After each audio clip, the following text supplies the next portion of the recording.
Thirrje për heqjen e menjëhershme të gjitha masave të vendosura ndaj Kosovës u adresoi presidentes së Komisionit Evropian Ursula von der Leyen dhe komisioneres për zgjerim Marta Kos, një grup i deputetëve të Parlamentit Evropian.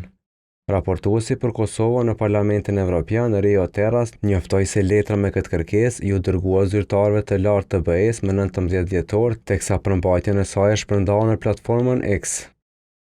Masat që Komisioni Evropian i hartoi dhe i vendosi ndaj Kosovës kanë qenë të padrejta, jo proporcionale dhe kundërproduktive që nga fillimi. Ato nuk kanë pasur asnjë qëllim real që nga momenti i vendosjes dhe Bashkimi Evropian nuk ka arritur asgjë me këto masa, përveç se një rënje të opinionit publik në Kosovë ndaj Bashkimit Evropian. Ndikimi negativ i masave të Bashkimit Evropian në shoqërinë e Kosovës është jashtëzakonisht i thellë dhe ndihet në shumë fusha të ndryshme të jetës. Një pjesë e masave u hoqën gjatë javës, ndërsa pas samitit mes BE-s e Ballkanit Perëndimor në Bruksel, presidentja e Komisionit Evropian tha se ato do të hiqen në tërësi deri në fund të janarit.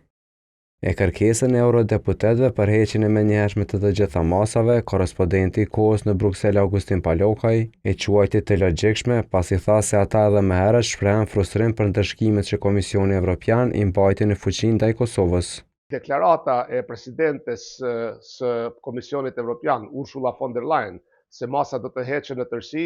i ka befasuar si duket edhe stafin e saj dhe zyrtarët në Komisionin Evropian, sepse pikrisht strukturat e Komisionit Evropian ishin ato që manipulonin me mundësinë për t'i mbajtur masat kundër Kosovës. Tash as ata nuk kanë ndonjë rrugdalje tjetër dhe pritet që masat menjëherë pas zgjedhjeve në Kosovë e më së voni në fund të janarit të heken në tërësi, në fakt sa i përket masave që kanë të bëjnë me mundësitë financiare.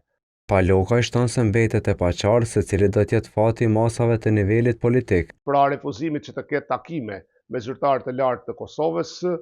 ato masa nga shumica e vendeve anëtare nuk ishin respektuar edhe ashtu, ndërkohë që mungesa e takimeve në nivel të lartë kishte të bëjë më shumë me faktin se Kosova nuk i kishte formuar strukturat shtetërore